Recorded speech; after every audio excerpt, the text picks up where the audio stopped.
لیکن حضور نے آمین کہی، فعلی احادیث ملیں گی تو یاد رکھو ان کا جواب یہ ہے، پہلے نمبر پر قولی احادیث مقدم ہے، فعلی مؤخر ہیں۔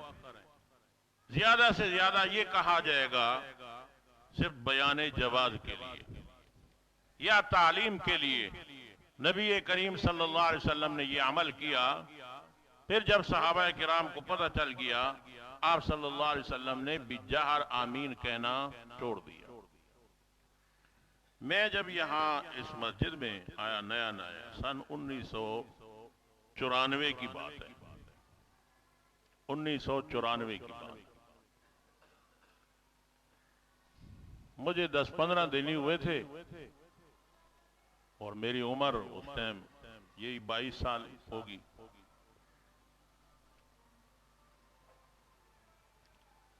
لیکن الحمدللہ ثم الحمدللہ میرا پڑھائی کا دور ایسا نہ سمجھنا میں اپنی تعریف کر رہا ہوں، میں نے سبق میں ناغہ کبھی نہیں کیا تھا۔ ہمارے استاد کہتے تھے جو سبق میں ناغہ نہیں کرے گا وہ عالم ضرور بنے گا، بھلے اس کو کچھ آتا ہے یا سبق میں ناغہ بھی نہیں کرنا اور آگے پیچھے بھی نہیں ہونا۔ اور ہم نے جن مدرسوں میں پڑھا ہے اس دور کے اندر ایک کلاس میں 2 طالب علم، 3-4، تو وہ 3-4 بیچارے آگے پیچھے تو ہو ہی نہیں سکتے تھے۔ استاد لمبا مرغا بنواتے تھے، لمبا مرغا، ڈنڈے مارنا تو الگ ہے، مرغا بھی لمبا۔ اور گاؤں دیہاتوں کے مدرسوں کے سین بھی بڑے بڑے ہوتے ہیں، 10 چکر لگا کے آؤ مرغا بن کے ماشاءاللہ۔ تو ہم تو حاضر باش رہتے تھے، ایسا نہیں ہے کہ کبھی سبق میں 5 منٹ 10 منٹ ہم آگے پیچھے ہو گئے ہوں، ہمیں یاد نہیں۔ جامعہ خیر مدارس میں نے دورہ حدیث کی ہے، پہلے دن پہلا ہی سبق مسلم شریف کا سبق کا افتتاح ہونا تھا، لیکن اس زمانے میں نہ افتتاح ہوتا تھا نہ اختتام ہوتا تھا، نہ افتتاح، بس استاد آئے سبق شروع ہو جاتا تھا۔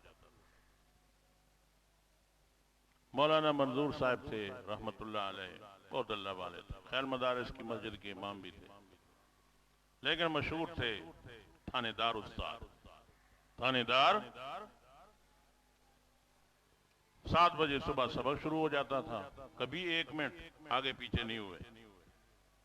پہلے ہی دن مسلم شروع کروانی تھی، سب پہنچے ہوئے تھے۔ ایک طالب علم تھا، اس کا نام عبدالجبار تھا، وہ خدا جانے 1-2 سیکنڈ بعد میں داخل ہوا ہوگا دارالحدیث میں۔ اے مولوی صاحب ادھر آؤ، ادھر سے پکڑا، اس نے چشمہ پہنا ہوا تھا، اتارا رکھا اور ایک کس کے مارا،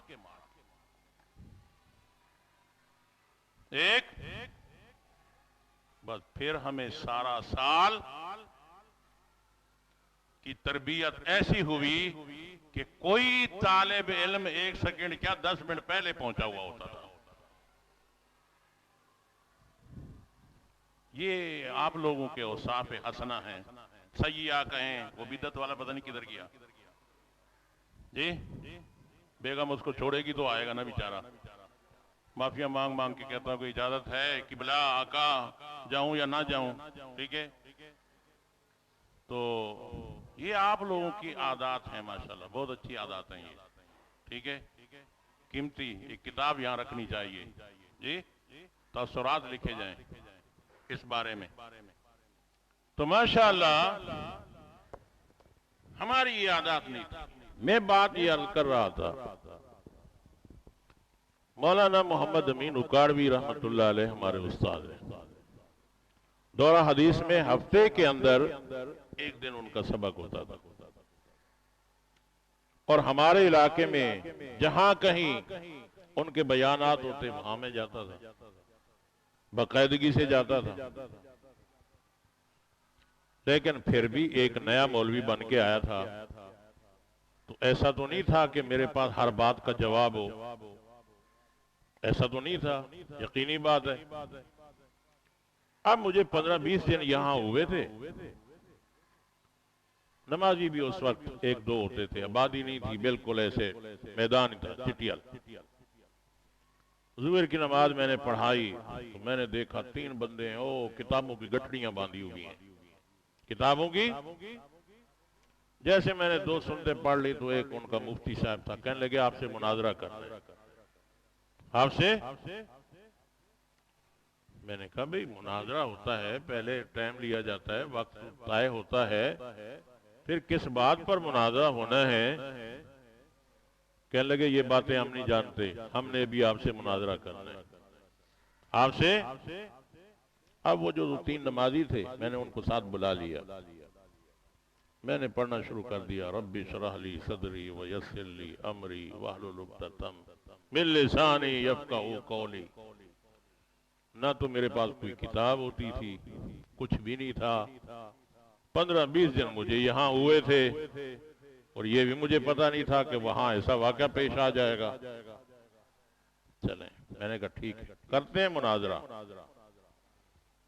اب پہلے نمبر پر جو ان کا امام صاحب تھے، اس بیچارے کو پیشاب کا تقاضا آ گیا، ایسا تقاضا کہ اس نے باتھ روم میں جا کے ڈیرا لگا دیا۔ وہ 3 بندے آئے تھے، ایک بندہ میرے پاس ہے، 2 میرے پاس ہیں، ایک دروازہ کھٹکا رہا ہے، امام صاحب نکلو، امام صاحب۔ جیسے اس نے تاخیر کی تو اللہ نے میری ہمت بڑھا دی۔ میں نے کہا لاؤ اس کو جلدی لاؤ، جب مناظرہ کرنا ہے تو وہاں بیٹھنے کی جگہ ہے۔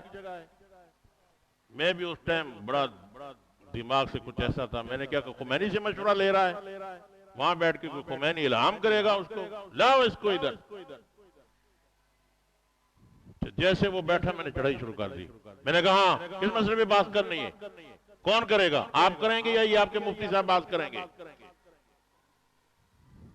وہ مفتی صاحب، یہ جو ان پڑھ ہوتے ہیں نا یہ زیادہ بولتے ہیں، اس کو مفتی کہتے تھے، وہ بھی خود مفتی کہتے تھے۔ کہنے لگے جی مفتی صاحب کیا فرماتے ہیں؟ میں نے کہا مفتی صاحب کہتے ہیں کہ آمین بالجہر پہ بحث کرنی ہے۔ میں نے کہا اسی پہ کرنی ہے؟ کہنے لگا ہاں اسی پہ کرنی ہے۔ میں نے کہا میرے ایک سوال کا جواب دے دو۔ میں نے کہا یہ گلشن غازی ہے، اس ٹائم پٹھانوں کے یہ جو پتھر توڑتے ہیں نا تو وہ ان کے چھپرے تھے، یہ آبادی نہیں تھی اس علاقے میں، ایسے پہاڑ تھے، بڑے بڑے پہاڑ، ہم جاتے تھے گھومنے کے لیے، ان کے چھپرے وپرے دیکھتے تھے، یہ لوگ بڑی محبت کرتے تھے۔ میں نے کہا اچھا مسجد گونج گئی، آمین بالجہر پہ بحث کرنی ہے، تو وہ مسجد پکی تھی یا کچی تھی؟ کہنے لگے کچی تھی۔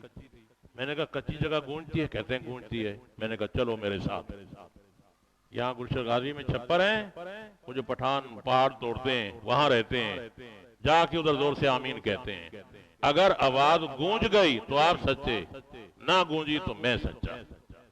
میں نے کہا چلو کتابیں اٹھاؤ وہاں چلتے ہیں۔ اچھا انہوں نے وہ بخاری شریف کا ترجمہ لیے ہوئے تھے، اس میں نشانیاں لکڑی کی رکھی ہوئی تھی، وہ جیسے اٹھائی وہ نشانیاں ویسے گر گئی ان سے۔ جو صفحہ کھلا اس کے باب کے بعد یہ لکھا تھا قال عطا آمین الدعاء۔ تو میں نے کہا بے ایمان ملا، یہ عطا کہتے ہیں آمین دعا ہے، ہم سب کہتے ہیں دعا آہستہ کرنی چاہیے، آپ کہتے ہیں اونچی کرنی چاہیے، تو پھر بریلوی تو سچے ہو گئے، وہ تو ہر نماز کے بعد اونچی دعا مانگتے ہیں۔ جی ان اللہ و ملائکۃ پڑھیں گے، پھر دعا اونچی آواز سے کریں گے، پھر تو بریلوی سچے ہو گئے، ثابت کر کے دو مجھے۔ بس جی ادھر ادھر کی مارتے مورتے، پھر ان کی عصر کی اذان جلدی ہوتی ہے تو کہنے لگے جی بس ابھی تو ہم جا رہے ہیں، پھر آئیں گے آپ کے پاس۔ میں نے کہا تم بڑے ہوشیار ہوتے ہو، جا کے ادھر اشتہار چھپواؤ گے، قاسمی صاحب سے مناظرہ کیا ہم جیت گئے، میں نے کہا کل میں اشتہار چھپواؤں گا تمہارے خلاف۔ اللہ تعالیٰ نے کرم فرمایا، فضل فرمایا، ان سے جان چھوٹ گئی۔ پھر ایک اور غیر مقلد پیدا ہو گیا، وہ کہنے لگا جی تحریری مناظرہ ہوگا۔ میں نے کہا ٹھیک ہے میں تیار ہوں۔ انہوں نے مجھے ہوشیار کر دیا، میں نے کہا میں تیار ہوں۔ رفع الیدین پہ آمین بالجہر پہ تحریری مناظرہ ہوتا رہا۔ جب غیر مقلد تھکا یہ بنس روڈ پہ ان کا مدرسہ ہے، سفید مسجد، وہاں کوئی عبد القہار تھا، مفتی عبد القہار، اس نے لکھا کہ جتنی احادیث میں نے لکھی ہیں جو ان کا انکار کرے گا وہ کافر ہے۔ وہ کیا ہے؟ کافر ہے۔ میں نے جواب میں لکھا جتنی میں نے بھی لکھ کے بھیجی تھی ان کا منکر بھی کافر ہے، پھر جواب نہ آیا، یعنی خود ہی اس نے اختتام کر دیا۔ تو اس لیے ان سے ڈرنا نہیں چاہیے۔ پہلا پوائنٹ آپ یاد رکھیں، 6 والا، یہ جتنا ادھر ادھر پاؤں مارے، ہاتھ مارے، آپ 6 سے نہ ہٹیں، جی 6 اور 11 سے نہ ہٹیں۔ جب 6 اور 11 کو آپ پکڑیں گے تو انشاءاللہ آپ کامیاب رہیں گے۔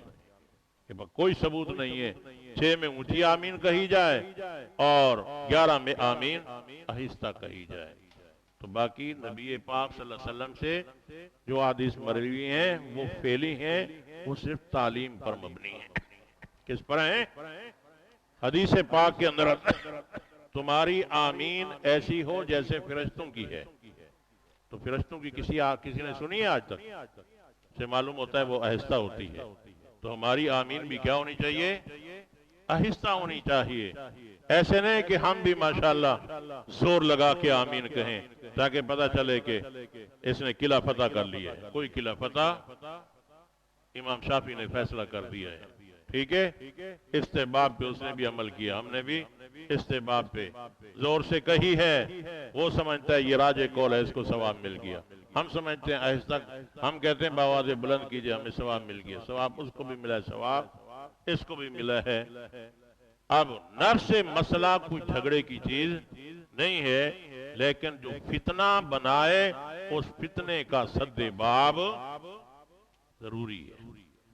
ایسا نہیں کہ آپ میری ہی بات کو لے کے بیٹھ جانا، جی استاد جی نے بولا تھا نفس سے مسئلہ کوئی جھگڑے کی بات، آپ کے پاس تیاری ہونی چاہیے، ٹھیک ہے؟ ایسا نہ ہو کہ آپ تو 80 سال والے اور شادی کریں کیسے 16 سال والی سے، پھر پریشان ہوں گے۔